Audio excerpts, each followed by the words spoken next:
느헤미야 1장입니다. 1절. 느헤미야서는 하가랴의 아들 느헤미야의 말이라로 시작합니다. 1절 하반절은 책의 역사적인 배경을 설정하는데 원문은 제20년 기슬르월에 내가 수상궁에 있었는데로 되어 있습니다. 20년 통치 기간의 주체가 아닥사스다 왕임을 밝힙니다. 아닥사스다 왕은 에스라 7장 1절에서 이미 언급. 이것은 에스라와 느헤미야가 서로 연결된 책임을 암시하죠. 아닥사스다 왕 20년은 주전 445년으로 에스라가 귀환한 지 13년이 지난 시점입니다. 당시 느헤미야가 있던 수상궁은 페르시아 왕이 겨울철을 보내는 장소로 페르시아의 겨울철 수도와 같은 곳입니다. 3절입니다. 느헤미야는 이때 형제들 가운데 하나인 하나니의 방문을 받고 유다와 예루살렘에 있는 사로잡힘을 면하고 남아있는 사람들의 안부를 묻습니다. 형제들 가운데 한 사람으로 소개된 하나니는 느헤미야의 친형제로 보입니다. 7장 2절 참조하세요. 사로잡힘을 면하고 남아있는 사람들은 에스라 느헤미야서 문맥에서 바벨론 포로에서 귀환한 유다 공동체를 가리킵니다. 느헤미야가 들은 소식은 예루살렘 성은 허물어지고 성문들은 불탔다는 것이죠. 에스라 4장 11절에 의하면 예루살렘 성읍은 아닥사스다 왕 때 귀환민들이 재건하려고 시도했던 것으로 보입니다. 이 일이 아닥사스다 왕 때 있었던 것으로 보아 제2차 귀환, 주전 458년이죠. 제2차 귀환 후 에스라를 중심으로 성읍 재건의 시도가 있었던 것으로 추측됩니다. 이후 성읍 재건은 대적들의 반대로 중단되었습니다. 에스라 4장 12절 이하 보세요. 그리고 오랫동안 방치되면서 회파되기에 이른 것이죠. 귀환 공동체의 성벽 재건 사업을 멀리서 지켜보고 있던 느헤미야는 형제들을 통해 이 계획이 좌절되었다는 소식을 접하게 된 것입니다. 4절로 11절입니다. 하나니를 통해 예루살렘 성의 황폐함에 대한 소식을 들은 느헤미야는 깊은 슬픔에 빠집니다. 본문은 4개의 연속된 동사를 사용합니다. 울고, 슬퍼하며, 금식하며, 기도하여. 이를 통해 느헤미야의 안타까운 심정과 슬픔을 묘사합니다. 극심한 절망과 슬픔 속에서 느헤미야가 한 일은 식음을 전폐하고 하나님께 기도하는 것이었습니다. 느헤미야서 안에는 느헤미야가 기도하는 장면이 자주 등장합니다. 모두 9군데인데요. 본문은 그중 첫 번째입니다. 본문은 느헤미야가 무엇보다도 기도의 사람이었고 느헤미야 지도력의 원천이 기도에 있었음을 보여줍니다.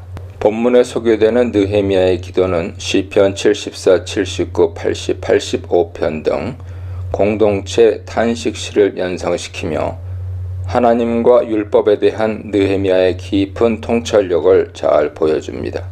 본문에 소개된 느헤미야의 기도는 하나님을 부르고요, 간구를 드리고요, 이스라엘의 죄에 대한 고백을 하고요, 하나님의 신실하심에 근거해 호소하고요, 하나님의 백성으로서 고백하고요, 백성과 자신을 위해 기원하는 순서로 구성됩니다.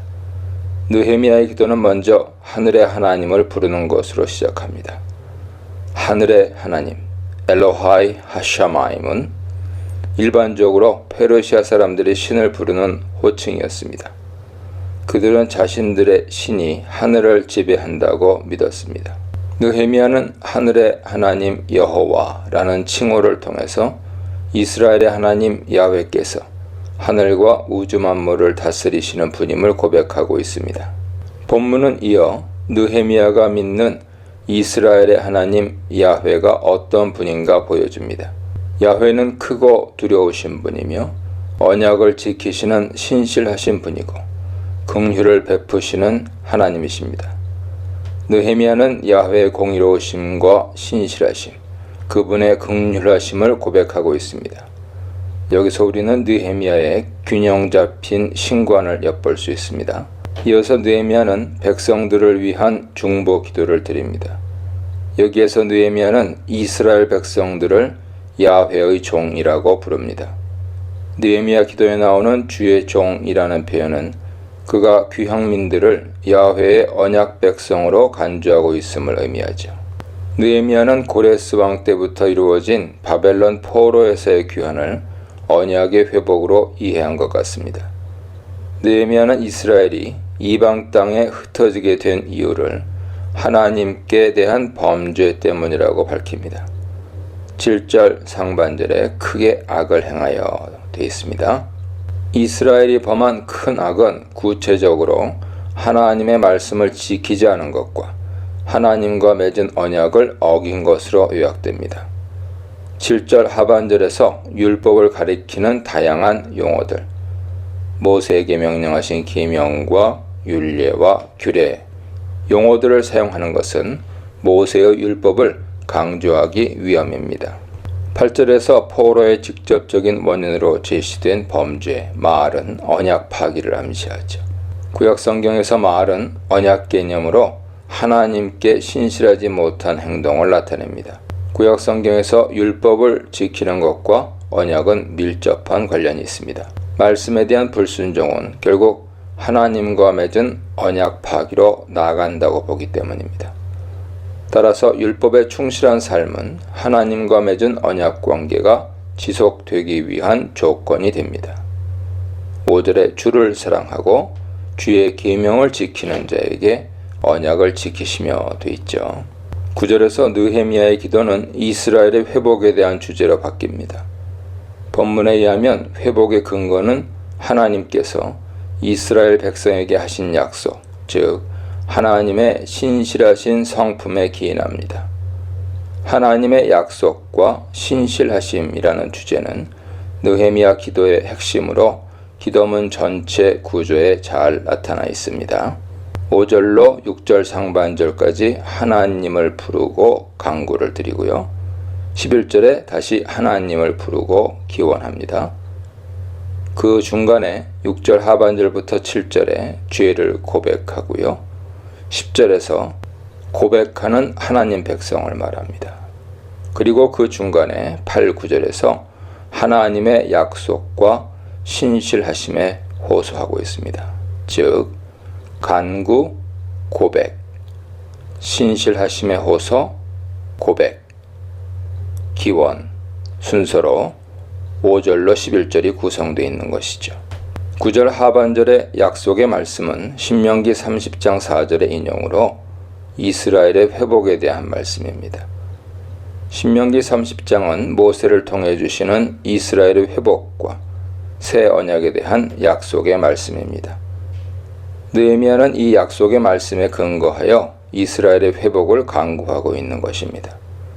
느헤미야는 귀환민들을 가리켜 주께서 큰 권능과 강한 손으로 구속하신 주의 종들이요 주의 백성이라고 칭합니다. 신명기 인용을 통해 느헤미야는 고대 이스라엘과 귀환민들 사이의 연속성을 드러냅니다. 귀환민들은 선지자들이 예언한 남은 자들이요 회복된 이스라엘이라는 것입니다. 느헤미야의 기도는 끝으로 백성들과 자신을 위한 기원으로 마무리됩니다. 여기에서 그는 귀환민들을 주의 이름을 경외하기를 기뻐하는 종들이라고 언급하면서 야훼의 종들의 간구에 귀를 기울여 주실 것을 호소합니다. 11절 하반절에 종이 형통하여 이 사람 앞에서 은혜를 입게 하옵소서는 느헤미야 자신을 위한 간구입니다. 느헤미야가 왕 앞에서 은혜를 입게 해달라는 요청은 곧 하나님께서 왕의 마음을 움직여 왕이 자신의 요청을 허락하는 것입니다. 느헤미야는 당시 자신의 직책이 아닥사스다 왕의 술관원이었음을 회고합니다. 이 구절은 문학적으로는 술관원으로서의 느헤미야의 모습을 묘사하는 2장 1절과 자연스럽게 연결되죠.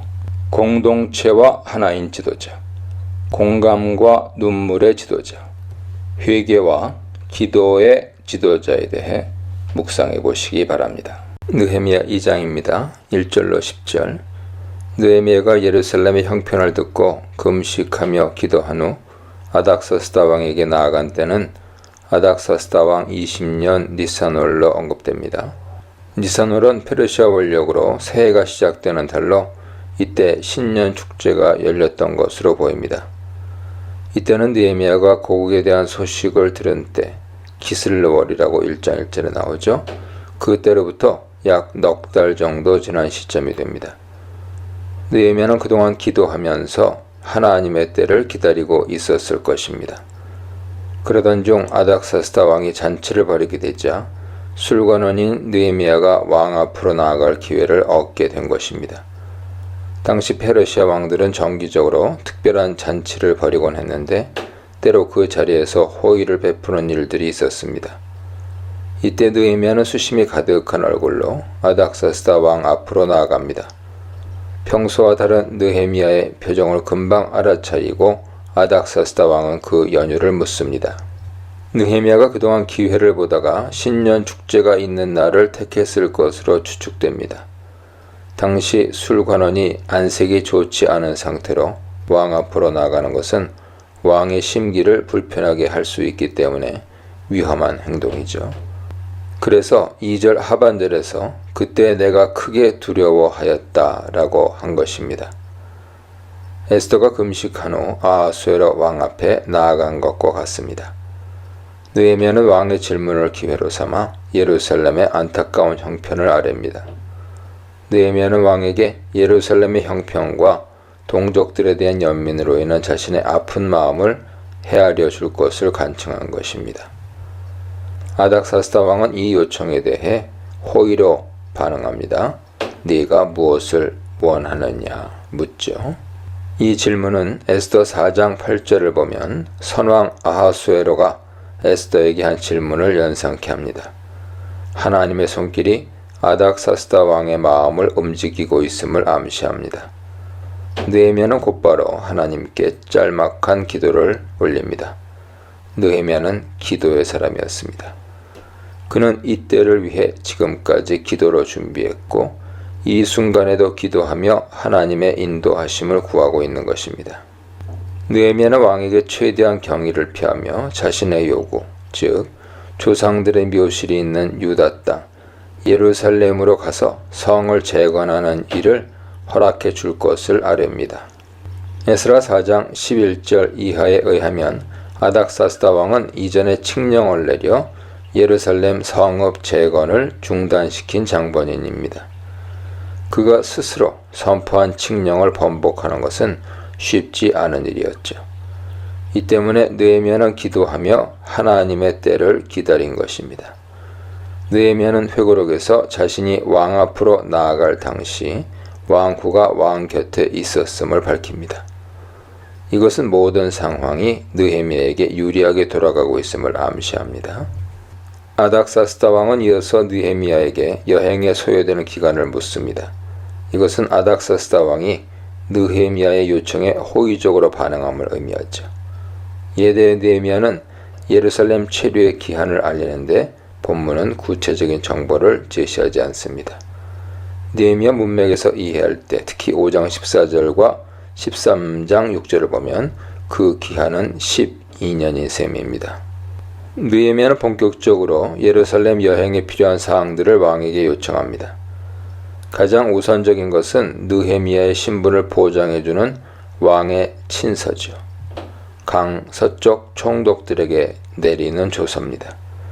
느헤미야는 자신이 지나가야 할 강 서편 지역 총독들이 인정해 줄 수 있는 보증이 필요했던 것입니다.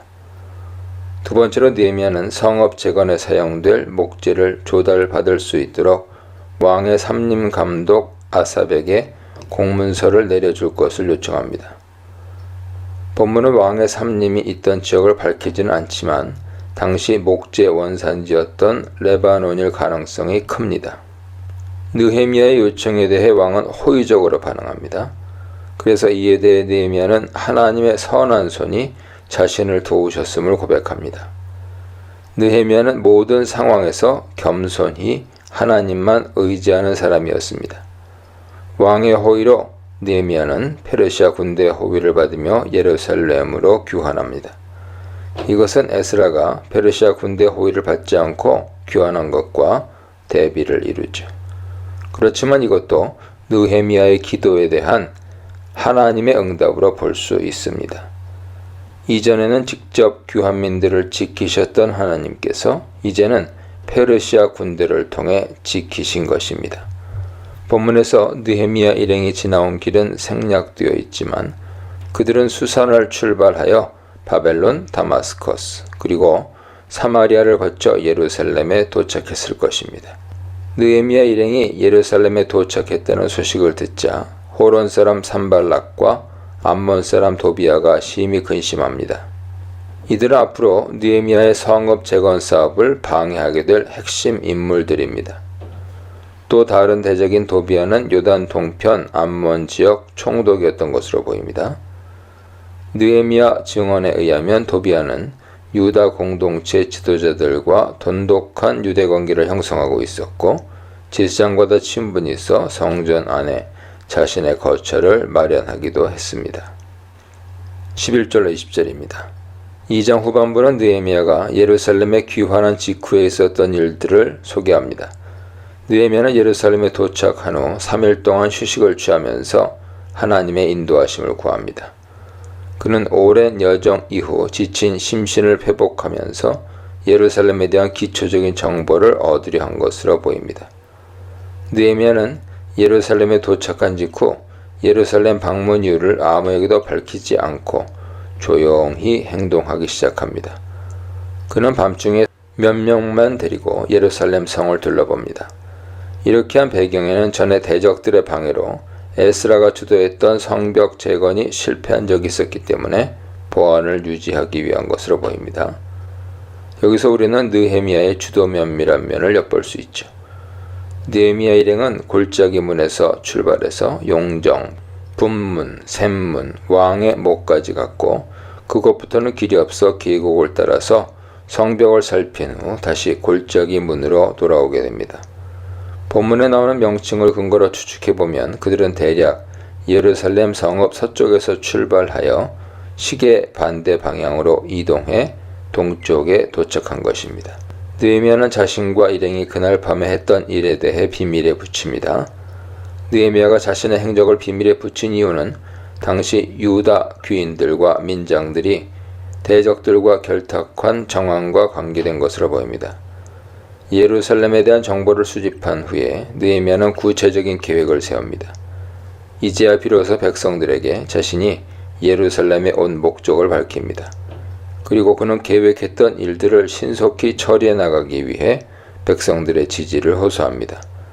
이를 위해 그는 자신이 체험한 하나님의 역사하심, 하나님의 선한 손을 간증하고 그것이 어떻게 아닥사스다 왕을 통해 구체적으로 나타나게 되었는지를 밝힙니다.